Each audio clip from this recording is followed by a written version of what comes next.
Well, first of all, I'll just start with the arrogance of the Israeli statement that they only target Hezbollah. That's clearly not true. I mean, the proof is in the pudding, and tragically, the pudding in this case is two dead journalists and a dead civilian.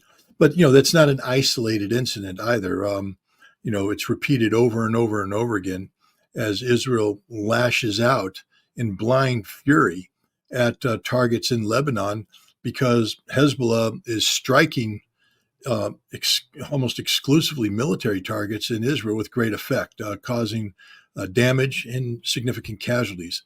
And so, Israel lashes out. I think it's proof when they say that they're targeting only Hezbollah and yet they're killing civilians. It's proof that they are desperate to be seen as targeting Hezbollah by a domestic audience that is wondering, well, why is Israel allowing this to take place?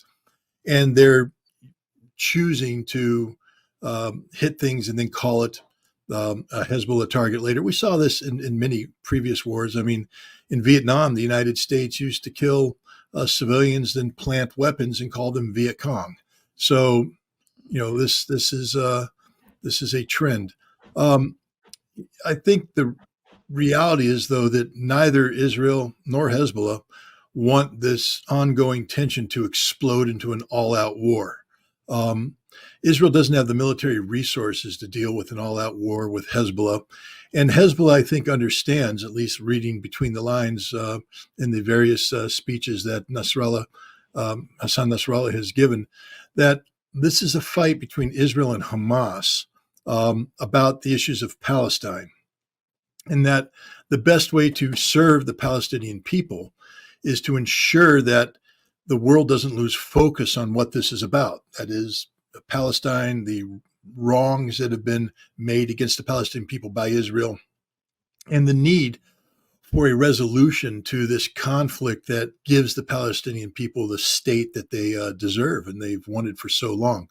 If this war expands to be a war between Hezbollah and Israel, people won't be talking about Palestine as much. It'll become about a different problem set, one that probably includes Iran, given the connectivity between Hezbollah and Iran. So I believe that both Israel and Hezbollah are playing a very dangerous game of managed escalation, where they're going to allow each side to strike them to a certain degree, but never allow it to blow out of control. That doesn't do the two journalists who were killed or the civilian that killed any good.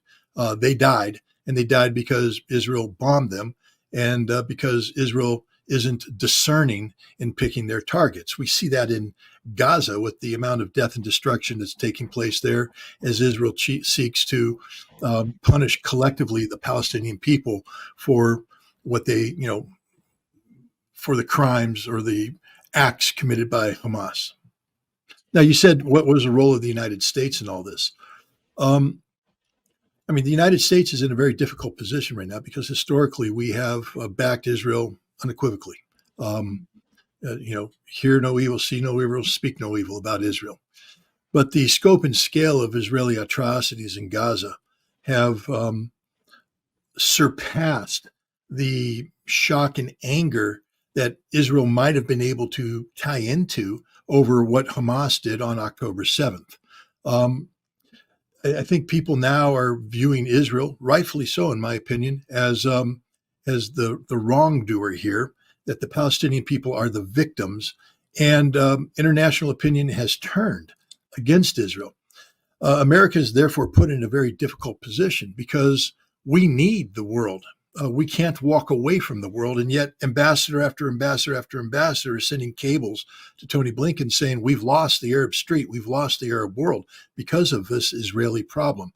And so I think the United States is joining Israel and Hezbollah and Iran in trying to ensure that this war does not escalate further. And then they're also in the business of publicly advocating for Israel, but privately advocating against Israel, putting pressure on Israel to do things that they otherwise might not agree to. And I think we see that right now playing out. The Israeli War Cabinet is voting on whether or not to adopt or agree to a hostage exchange.